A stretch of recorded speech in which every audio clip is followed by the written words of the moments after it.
یہ اس بات کا ثبوت ہے کہ سیدنا عثمان کو یہ پتا تھا کہ مسجد نبوی پہ جو لوگ امامت کر رہے ہیں وہ منافق نہیں ہیں، وہ کافر نہیں ہیں، وہ یہودی ایجنٹ نہیں ہیں۔ اچھا جی، یہ کہاں سے ثابت ہوا؟ ثابت ہوا جی صحیح بخاری کی 695 نمبر حدیث ہے کہ عبید اللہ بن عدی بن خیار سیدنا عثمان رضی اللہ عنہ کے پاس آئے اور آ کر پوچھا کہ آپ تو گھر میں یہاں قید ہیں، حالانکہ آپ ہی امام ہیں، یعنی خلیفہ ہیں، آپ ہی امامت کا حق رکھتے ہیں مسجد نبوی میں، اور آپ پر یہ مصیبت آ گئی ہے، یعنی آپ معذور ہو گئے ہیں، اور ہمیں اس وقت فتنے کی حالت میں ایک امام جو ہے وہ نماز پڑھا رہا ہے۔ امام و فتنتن کے الفاظ ہیں، اور شارحین نے یہ لکھا ہے کہ امام و فتنتن کا مطلب یہ ہے کہ فتنے کے دور میں جو امام بنے ہوئے تھے وہ ہیں۔ تو ہم یہ حرج محسوس کرتے ہیں کہ آپ خلیفہ کے ہوتے ہوئے کوئی اور کیوں نماز پڑھائے؟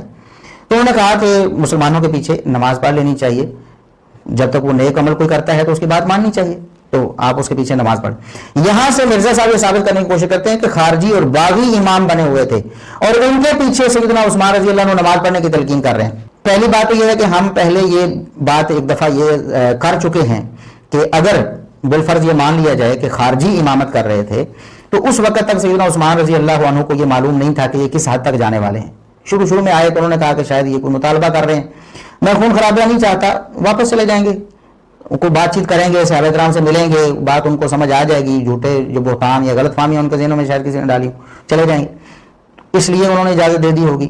لیکن یہ تو بات ثابت ہی نہیں کہ سیدنا عثمان رضی اللہ عنہ جب معصور تھے تو مسجد نبی میں کوئی خارجی یا باغی جماعت کرا تھا۔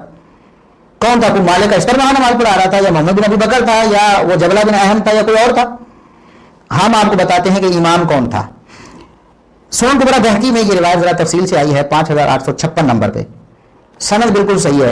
یہ سنن کبری بہقی کی 5856 نمبر روایت ہے، امام زہری اخبرانی عروہ بن زبیر کہہ رہے ہیں، یعنی اس کی سند صحیح ہے۔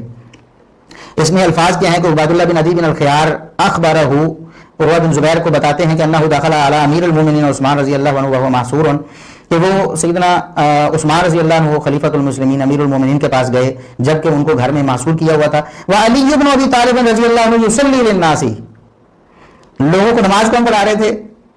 علی رضی اللہ عنہ، سیدنا علی بن ابی طالب رضی اللہ عنہ لوگوں کو نماز پڑھا رہے تھے۔ یہ ہے صحیح بخاری کی حدیث کا اصل مفہوم کہ امام فی فتنۃ، آزمائش کے دور میں سیدنا علی رضی اللہ عنہ کو امامت دی گئی تھی اور آپ امامت کروا رہے تھے۔